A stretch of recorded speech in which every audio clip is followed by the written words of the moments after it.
Okay, so today's discussion is about 8th May 2020 and Vision IAS Daily Current Affairs.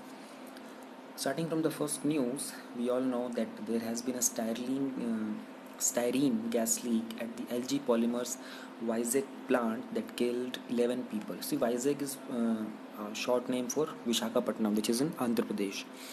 सो एक gas leak हुई है वहाँ पर, जैसे कि सिमिलर एक इंसिडेंट हुआ था हमारा भोपाल गैस ट्रेजिडी का, जो कि 1984 में हुआ था.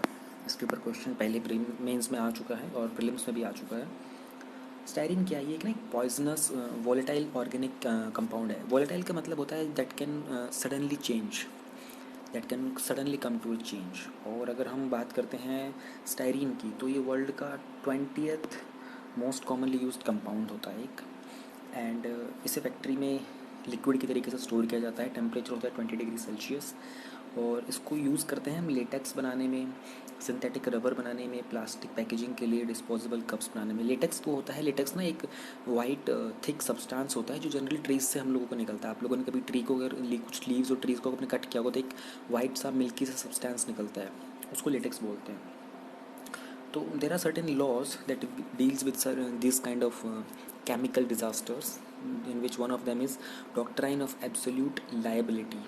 It was propounded in MC Mehta versus Union of India, the oleum gas leak case in 1986.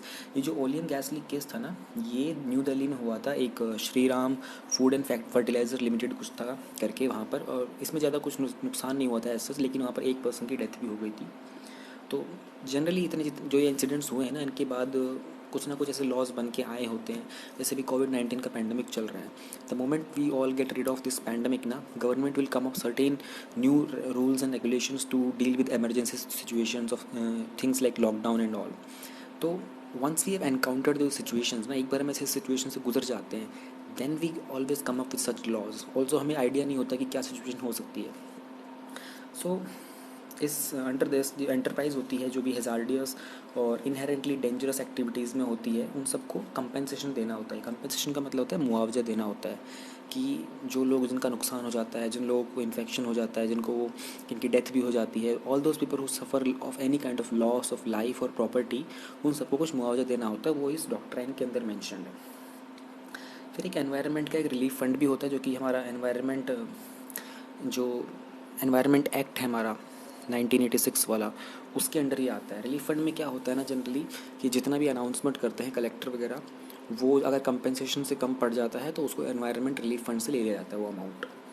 और जो हमारा एनवायरनमेंट प्रोटेक्शन एक्ट है 1987 का, सेंटर ने इसको नोटिफाइड किया था कि मैन्युफैक्चर, स्टोरेज और impact of hazardous chemical rules 1989 and hazardous waste, इस तरह की कोई भी जो चीज़ होंगी ना, सब्सटेंसेस वगैरह की, वो सब के सब एनवायरनमेंट प्रोटेक्शन एक्ट के अंदर आ जाएंगी. स्टायरीन एक क्लासिफाइड हज़ार्डियस और टॉक्सिक केमिकल है. टॉक्सिक मतलब चीज़ जो हानिकारक होता है बहुत. In wake of this tragedy, ministry of environment ने is set to bring out a safety protocol for reopening of industries. Industries के रीओपन करने के लिए भी एक सेफ्टी प्रोटोकॉल जो है हमारी मिनिस्ट्री ऑफ एनवायरनमेंट है वो सेटअप करेगी.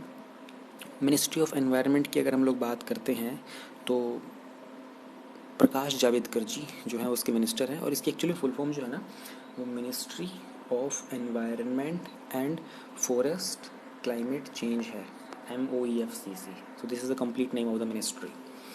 ये आपको मालूम होना चाहिए इसके अकॉर्डिंग. और what happens when you are expose to styrene, देखो अगर माइल्ड और मॉडरेट एक्सपोजर यानी कि थोड़ा बहुत एक्सपोजर होता है ना, तो जो प्रॉब्लम्स होती हैं कुछ ऐसी होती है. Nasal, throat, respiratory tract irritation. Nasal मतलब जो नाक का एरिया होता है, थ्रोट मतलब गला, और रेस्पिरेशन के अंदर थोड़ी इरिटेशन होती है, कफिंग, खांसी, ब्रीथ लेने में डिफिकल्टी होती है, वीजिंग और whistling sound in the chest. Wheezing उसी को बोलते हैं जब आप सांस लेते हो ना, तो एक सीटी बजने की सी आवाज़ आती है आपकी चेस्ट में से, उसको वीजिंग बोलते हैं. और सेंट्रल नर्वस सिस्टम में depression, effects of brain, headache, nausea. Nausea का मतलब होता है कि आपको एक स्टमक जो होता है ना, पेट में कुछ डिस्टर्बेंस सी फील होती है, and because of that you feel like vomiting, आपको उल्टी सी करने का मन करता है, उसे नोज़िया बोलते हैं. वीकनेस, थकावट, कमज़ोरी, अनस्टेडी गेट होना, एंड ऑल दिस. गेट का मतलब होता है कि द वे समबडी वॉक्स ना, उसको गेट बोलते हैं. तो अनस्टेडी मतलब आपकी चाल चलन में थोड़ा सा बदलाव आता है, आप थोड़ा इम्बैलेंस होकर चलते हो, गिरते पड़ते से. सिमिलर टू ड्रंकन स्टेट, यानी कि जैसे कोई शराबी होता है उस तरीके से. जब हाई एक्सपोजर हो जाता है तो कोमा में जाने के चांसेस होते हैं। कोमा में क्या होता है ना, कोमा जनरली एक स्टेट ऑफ अनकॉन्शियसनेस होता है, उस टाइम आपको होश नहीं होता है बिल्कुल भी। पल्मोनरी एडेमा यानी कि चेस्ट में स्वेलिंग होना, इरेगुलर हार्ट बीट होना, स्किन का exposure, skin irritation, dermatitis, skin inflammation. देखो जिस वर्ड के पीछे आइटिस आ जाता है ना, समझ लेना वहाँ पर इन्फ्लेमेशन की बात की जा रही है। इन्फ्लेमेशन मतलब सूजन की बात की जा रही है, तो स्किन के ऊपर सूजन भी हो जाता है। इफ़ेक्ट ऑन आइज़, इरिटेटिंग सी आइज़ हो जाती हैंगी, और टीयर जो होते हैं वो सडनली बढ़ जाते हैं। अच्छा, टीयर से याद है, टीयर का ग्लैंड कौन सा होता है, तो आप लोगों को पता होना चाहिए कि लैक्रिमल ग्लैंड होता है वो, LACRIMAL, लैक्रिमल ग्लैंड होता है, जिसके कारण हमारे टीयर्स आते हैं। That's it. और आज के इनसाइट वाले में भी ये न्यूज़ है, हम लोग वहाँ पर भी इसको थोड़ा सा, उसमें उन्होंने कुछ एडिशनल कंटेंट ऐड किया हुआ है, तो आप लोग वो भी सुनना, उसमें वो भी हम ध्यान से पढ़ेंगे, बहुत इंटरेस्टिंग है। Next, we move on to the notice period for draft EIA notification extended to June 30। जो ministry of environment and forest है हमारी, क्लाइमेट चेंज वाली, उन्होंने पब्लिश किया एक ड्राफ्ट एनवायरनमेंट इम्पैक्ट असेसमेंट का नोटिफिकेशन 2020 हैगी, जो कि एनवायरनमेंट प्रोटेक्शन एक्ट 1986 के अंदर आता है मार्च में, जिसको सर्कुलेट किया गया था सजेशंस के लिए मई 22 तक। तो कुछ इश्यूज़ हैं उस ड्राफ्ट के साथ, वो क्या हैं? Post facto approval for projects, जो कि क्लियरेंस होते हैं अगर प्रोजेक्ट्स के, they can be awarded even if they have started construction और have been running without security environmental clearances. यानी कि आपका कोई प्रोजेक्ट वगैरह चल रहा है और आपको उसको एनवायरनमेंट की क्लियरेंस नहीं मिली थी उस प्रोजेक्ट के रिगार्डिंग, प्रोजेक्ट स्टार्ट होने के बाद भी आप उसको सबमिट कर सकते हो उसके लिए अप्रूवल, वो आपको तब भी हो जाएगा क्लियरेंस। ये उसका कुछ इश्यूज़ हैं ड्राफ्ट के। Reduction in time period from 30 days to 20 days for public to submit their responses during a public hearing for application seeking environmental clearance। जो 30 दिन का टाइम दिया जाता था पब्लिक की हियरिंग का, उसको 20 दिन कम करके 20 दिन कर दिया गया है। EC for mining project, EC for mining project का मतलब होता है environmental clearance for mining project for a period of 50 years in beginning sale 2016 notification up to 30 years. देखो EC फॉर माइनिंग प्रोजेक्ट में क्या होता है ना, जब भी आप कोई फ्रेश ग्रांट लेते हो ना किसी चीज़ की, कि भाई आपको कोई माइनिंग वगैरह करनी है, तो अगर आपका एरिया 5 हेक्टेयर से ज़्यादा बड़ा होता है ना, तो आपको अप्रूवल लेना पड़ता है उसके लिए, और आप फ्रेश स्टार्ट कर रहे होते हो, तो 5 हेक्टेयर से कम होता है और आपका एनवायरनमेंट कंसर्न नहीं होता इतना, तो आपको बिना अप्रूवल के भी आप कर सकते हो। तो उसमें पहले क्या होता था कि जो पहले 30 ईयर्स का पीरियड होता था, और अब उसको 50 ईयर्स तक कर दिया है। It requires project proponents to submit a report every year. पहले जो था वो 6 मंथ्स का था, और monitor the project compliance with environmental laws, अब इसको 1 ईयर तक करने की बात की जा रही है। प्रोपोनेंट्स का मतलब होता है हु स्पीक्स और आर्ग्यूज़। ये जो प्रोपोनेंट होंगे ना, वो सबमिट करेंगे रिपोर्ट को हर साल। पहले 6 महीने 2006 का नोटिफिकेशन था, उसके अकॉर्डिंग 6 मंथ्स में सबमिट करने की बात थी। Public consultation is exempted from projects such as modernization. पहले क्या होता था कि लगभग हर टाइप की चीज़ों में पब्लिक का कंसल्ट किया जाता था, तो अब जो है उन्होंने बोला कि कुछ ऐसे प्रोजेक्ट्स हैं जिनमें पब्लिक की कंसल्टेशन की ज़रूरत नहीं है। जैसे जो इरिगेशन प्रोजेक्ट्स हैं, उनको अगर मॉडर्नाइज़ करना है तो उसमें पब्लिक की कंसल्टेशन लेने की ज़रूरत नहीं है। नेशनल हाईवेज़ को एक्सपेंड करना है, या फिर जो प्रोजेक्ट कंसर्न करते हैं नेशनल सिक्योरिटी को, उसमें पब्लिक की अप्रूवल लेना हर बार ज़रूरी नहीं है। However, unlike 2006 notification, which did not have any definition clause, 2020 draft defines several terms such as severely popular। तो 2006 का जो नोटिफिकेशन आया था ना, उसने कुछ चीज़ों को प्रॉपरली डिफाइन नहीं किया था, जैसे कि जो पॉल्यूटेड एरिया था, पब्लिक कंसल्टेशन क्या होगा, प्रोटेक्टेड एरियाज़ कौन से होंगे। 2020 का अभी जो नोटिफिकेशन निकाला है मिनिस्ट्री ने, उसने ये सब डिफाइन कर दिया है। नेक्स्ट हम चलते हैं। फाइनेंस मिनिस्ट्री ने पूछा है बाकी मिनिस्ट्रीज़ को कि भाई वो फंड्स रिलीज़ करें स्टेट्स को ज़रूरत के हिसाब से।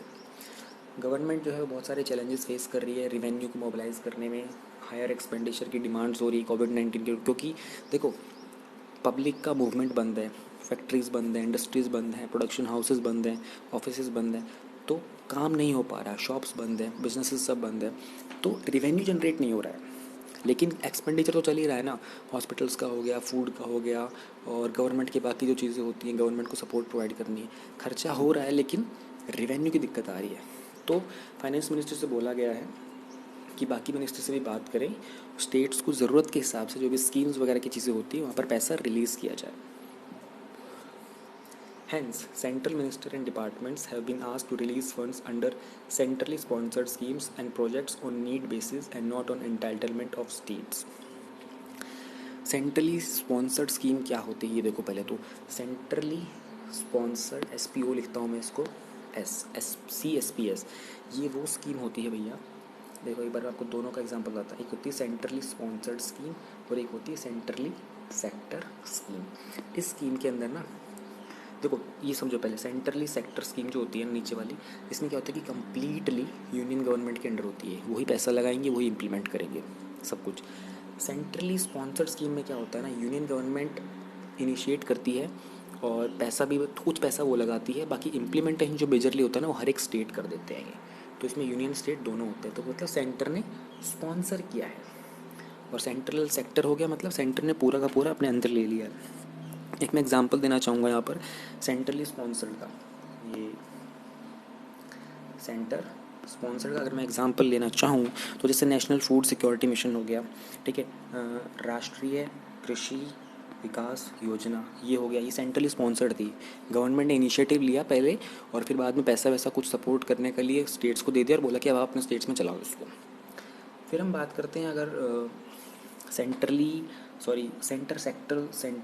सेक्टर स्कीम, SE स्कीम, तो जैसे अपना भारत नेट हो गया, सेंट्रल गवर्नमेंट का है पूरा, वही पैसा लगाएंगे, वही इनिशिएट करेंगे, वही इम्प्लीमेंट करेंगे।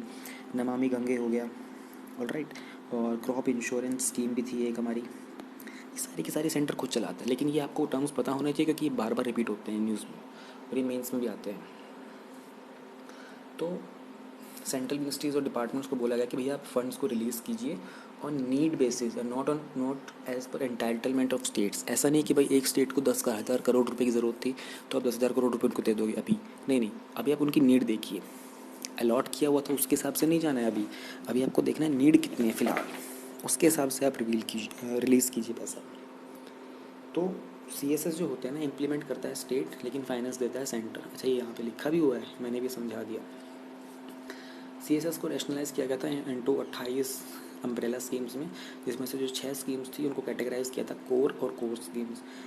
ये कोर और कोर स्कीम्स ना उसके आगे जाके फर्दर उसका डिवीजन होता है। Most CSS are designed as cost sharing program between centre and states. ये एग्जैक्टली वही बात है जो मैंने आपको बताई थी अभी। अब हम चलते हैं हमारे नेक्स्ट टॉपिक के ऊपर।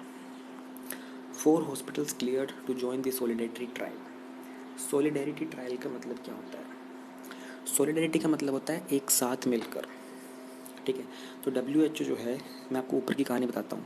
WHO ने बोला है कि भाई वर्ल्ड के अंदर हम डिफरेंट लोकेशंस पे डिफरेंट वैक्सीन का जो टेस्ट कर रहे हैं ना, उसमें हम लोग एक सॉलिडेरिटी ट्रायल करते हैं। यानी कि एक लोकेशन के ऊपर आप कुछ टेस्ट कीजिए, कोई वैक्सीन, एक पे आप कुछ टेस्ट कीजिए, फिर सारे आप रिपोर्ट जो है ना वो शेयर कीजिए हमारे साथ, और फिर हम लोग क्यूमुलेटिवली हम एक पर्टिकुलर डिसीजन के ऊपर आएंगे। तो उसी के लिए उन्होंने इंडिया के 4 सेंटर्स को चूज़ किया है, 4 हॉस्पिटल्स को। जोधपुर आपको पता है राजस्थान में, अहमदाबाद गुजरात में है, चेन्नई तमिलनाडु की कैपिटल है, भोपाल मध्य प्रदेश की कैपिटल है। इनको अप्रूवल मिल गया है WHO से। तो ये एक मल्टी कंट्री क्लिनिकल स्टडी होती है पोटेंशियल ट्रीटमेंट के लिए। ये मार्च 2020 में स्टार्ट किया गया था। इसमें पेशेंट्स को मल्टीपल कंट्रीज़ के को यूज़ किया जाता है, उनको यूज़ नहीं किया जाता, बेसिकली उनकी हेल्प ली जाती है, उनका जो ट्रीटमेंट हो रहा होता है उसकी स्टडी की जाती है। ये जो है, जो ड्रग्स जो होते हैं सारे के सारे वो इफेक्टिवनेस दिखाते हैं कोविड-19 के अगेंस्ट या नहीं, इसके एविडेंस चेक किए जाते हैं। WHO की अगर यहाँ पे बात हो रही है तो मैं आपको थोड़ा सा WHO के बारे में यहाँ पे ज़रूर बताना चाहूँगा। WHO जो है हमारा वो इसकी जो हेडक्वार्टर्स हैं वो जेनेवा में है। 1948 में ये हमारा बना था। 194 कंट्रीज़ जो हैं इसके मेंबर्स हैं, प्लस में इसके जो वो हैं हेड है उनका नाम है टेड्रोस एडमोम, और ही बेसिकली फ्रॉम इथोपिया, और ये एक माइक्रोबायोलॉजिस्ट है। अगर मैं आपको बात करूँ WHO, IMF और वर्ल्ड ट्रेड ऑर्गेनाइजेशन, इन तीनों ऑर्गेनाइजेशन की जो सेकंड हाईएस्ट पोस्ट है ना, वो सारी की तीनों फीमेल्स हैं, वो तीनों के तीनों इंडियन हैं। बड़ी इंटरेस्टिंग फैक्ट की बात है, पहले भी एक दो बार बता चुका हूँ, इसे नोट डाउन कर लीजिएगा, कहीं विमेन का कुछ पॉइंट आता है ना तो वहाँ मेंशन किया जा सकता है। तो इन्होंने बस यही बताया कि सॉलिडेरिटी ट्रायल के अंदर WHO इन 4 लोकेशन से उन सब की ट्रीटमेंट के एविडेंस वगैरह कलेक्ट करेगा। Moving on to the next news we have is time ripe for the edible oil mission. Edible oil क्या होता है? एडिबल वर्ड का मतलब होता है खाने वाली चीज़, जिसे हम खा सकते हैं। नॉन एडिबल जिसे हम नहीं खा सकते, जैसे नीम का पेड़ होता है, नीम का पेड़ खा सकते हो क्या आप? नहीं खा सकते, पेड़ थोड़ी खाओगे, लेकिन जो नीम का फ्रूट होता है उसको खा सकते हैं, नीम के लीव्स नहीं खा सकते। तो कुछ ऑयल होते हैं जो एडिबल होते हैं, कुछ ऑयल होते हैं जो नॉन एडिबल होते हैं। और एडिबल ऑयल का मतलब जैसे कि मस्टर्ड ऑयल हो गया, कोकोनट सीड हो गया, और कोकोनट ऑयल दोनों चीज़ों में यूज़ होता है, कुकिंग में भी यूज़ होता है, उसमें बेकिंग वगैरह में, और नॉन एडिबल का भी यूज़ होता है उसका। जैसे जट्रोपा ऑयल होता है और आंवला ऑयल होता है, ये सारे के सारे नॉन एडिबल है, खा नहीं सकते लेकिन यूज़ कर सकते हैं। तो जो डिमांड है ना एडिबल ऑयल की, वो इफ़ेक्ट हुई है इम्पोर्ट्स की, स्पेशली ये जो कोविड-19 के कारण भी।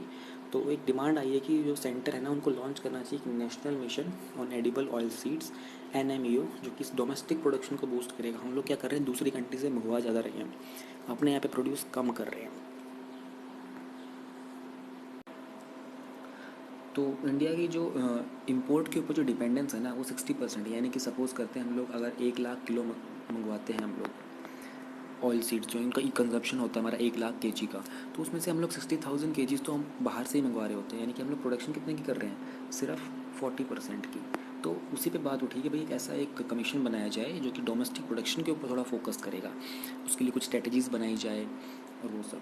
तो ये प्रपोज़ किया गया कि अगले 5 सालों के लिए ये कवर करेगा 3 सबमिशंस जो कि इंक्रीज़ करेंगे प्रोडक्शन को। अभी 3 सबमिशंस क्या है, प्राइमरी सोर्स, सेकेंडरी सोर्स और कंज्यूमर अवेयरनेस। प्राइमरी सोर्स का मतलब होता है जो एनुअल क्रॉप्स होती हैं, प्लांटेशन क्रॉप्स। प्लांटेशन क्रॉप्स देखो क्या होती हैं, जो कमर्शियल क्रॉप्स होती हैं, जैसे कि कॉटन हो गया, टी हो गया, कॉर्न हो गया, ये सारी कमर्शियल क्रॉप्स होती हैं। सेकेंडरी सोर्स मतलब rice bran oil, cotton seed oil. अब राइस ब्रैन क्या होता है ये आपको पता होना चाहिए। जो राइस होता है ना, उसका जो आउटर लेयर होता है वो एक ब्राउन लेयर होता है एक्चुअल में। हम लोग जो मोस्टली कंज्यूम करते हैं, अगर नॉर्थ इंडिया की बात करें तो हम लोग वाइट राइस कंज्यूम करते हैं, उसके ऊपर ना ऑलरेडी एक ब्राउन लेयर होता है, उसको राइस ब्रैन बोलते हैं। उससे भी एक सीड बनता है, सॉरी उससे ऑयल निकलता है, उसको यूज़ करने की बात की जा रही है। फिर ये एक्सपेक्ट किया जा रहा है कि ऑयल सीड की प्रोडक्शन को इंक्रीज़ किया जाए, प्रोडक्टिविटी को इंक्रीज़ किया जाए, इंपोर्ट की जो डिपेंडेंस है ना उसको 45% तक लेके आओ। अभी कितनी है, अभी 60% है, 60% से कितना लाना चाहते हैं हम, 45 लेके आना चाहते हैं।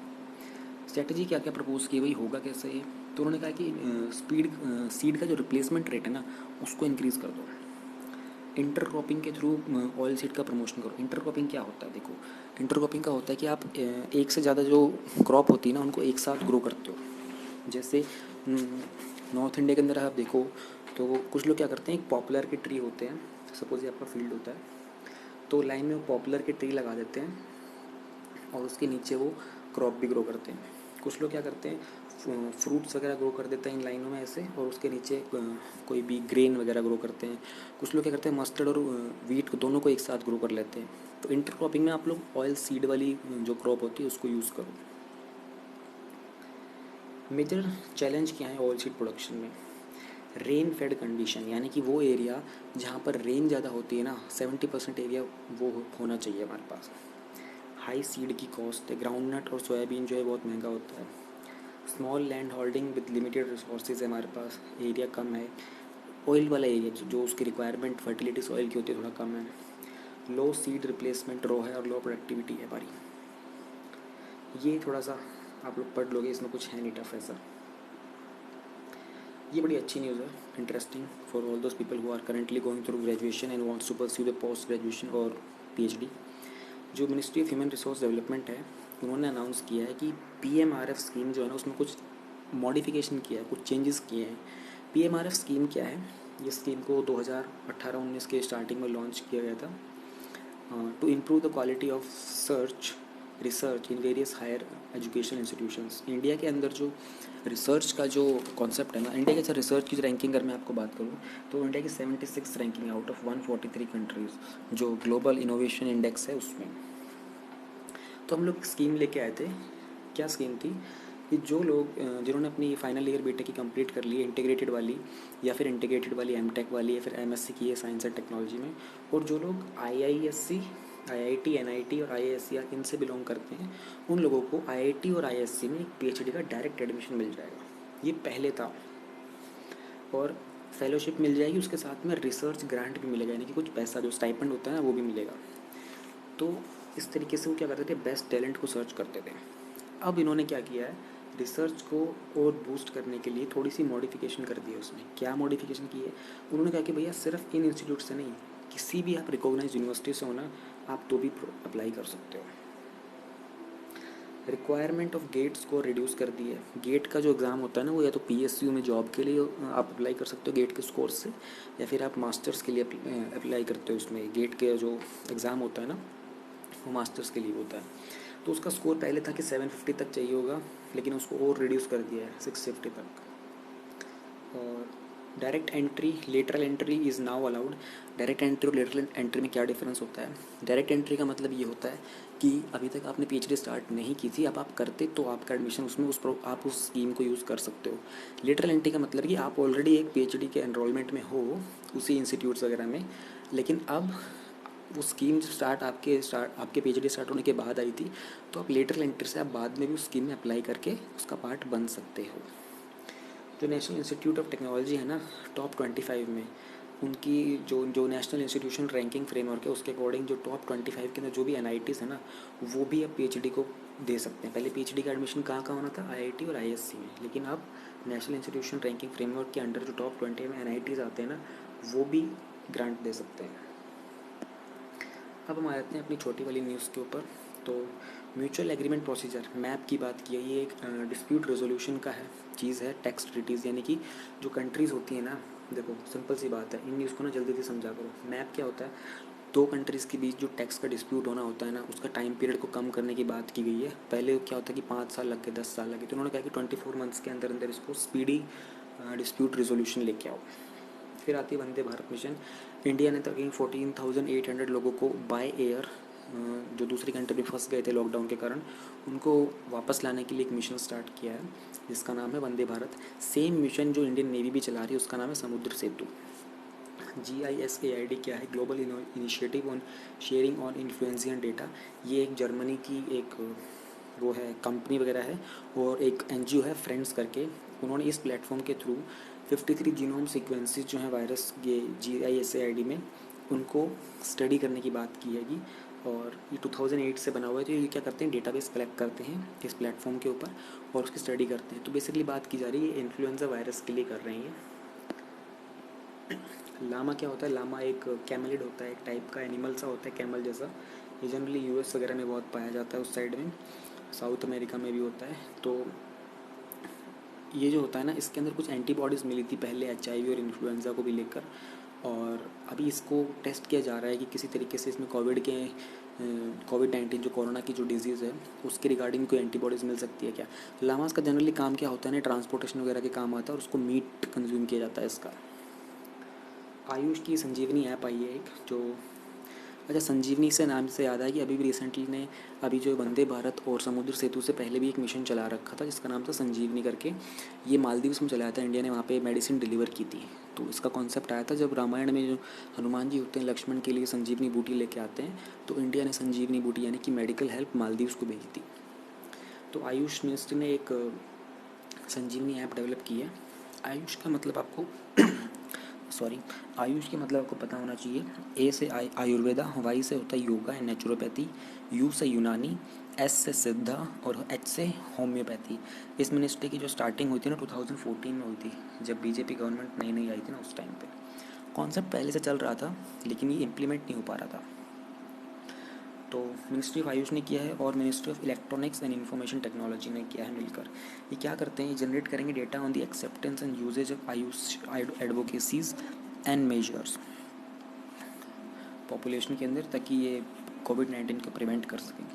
सुंदरबंस का आपको पता ही होगा, ये बिगेस्ट डेल्टा है वर्ल्ड का, और ये बे ऑफ बंगाल का जो एरिया है हमारा, बांग्लादेश और वेस्ट बंगाल का, वहाँ पे होता है। लेटेस्ट एस्टिमेशन के अकॉर्डिंग वहाँ पे जो टाइगर काउंट है ना, 2018-19 में 88 था, और 1920 में 96 हो गया। तो it's a good news. Sundarban delta जो है बांग्लादेश इंडिया में फैला हुआ है। ये ओनली ऐसा मैंग्रोव एरिया है जहाँ पे आपको टाइगर मिलेंगे, और ये यूनेस्को वर्ल्ड हेरिटेज साइट भी है और एक रामसर साइट भी है। इंडिया में 38 यूनेस्को वर्ल्ड हेरिटेज साइट्स हैं, जिसमें से कि 30 जो हैं हमारे, 38 टोटल हैं। 30 जो हैं हमारी वो कल्चरल हैं, और 7 हमारी नेचुरल हैं, और एक जो है वो मिक्सड है। रामसर की अगर हम बात करते हैं, अच्छा, तो ये जो वर्ल्ड हेरिटेज साइट है ना, इसमें जो लेटेस्ट थी वो जयपुर सिटी हुई थी हमारी ऐड, जो लेटेस्ट ऐड हुई थी। रामसर साइट भी इंडिया के अंदर 37 है। रामसर एक जगह का नाम है, ईरान में, एक वेटलैंड्स के ऊपर होता है। और critically endangered northern river terrapin भी मिलते हैं यहाँ पे। टेरापिन क्या होता है ना, या गूगल करके देखना है, बड़ा ही खूबसूरत सा एक वो होता है, टर्टल होता है, रिवर टर्टल बोलते हैं इसको। और ये एक डॉल्फिन भी है और एक वल्नरेबल फिशिंग कैट भी है सुंदरबंस के। तो दिस वॉज द न्यूज़। और इनसाइट वाला ज़रूर देखना, कुछ न्यूज़ कॉमन है, जैसे वो गैस ट्रेजेडी वाली, उन्होंने ना इनसाइट में बड़ी एडिशनल इन्फॉर्मेशन दे रखी है, तो आपको सुनना ज़रूर उस वाले को, कुछ ना कुछ आपको ज़रूर जानने को मिलेगा एडिशनल। Okay, thanks.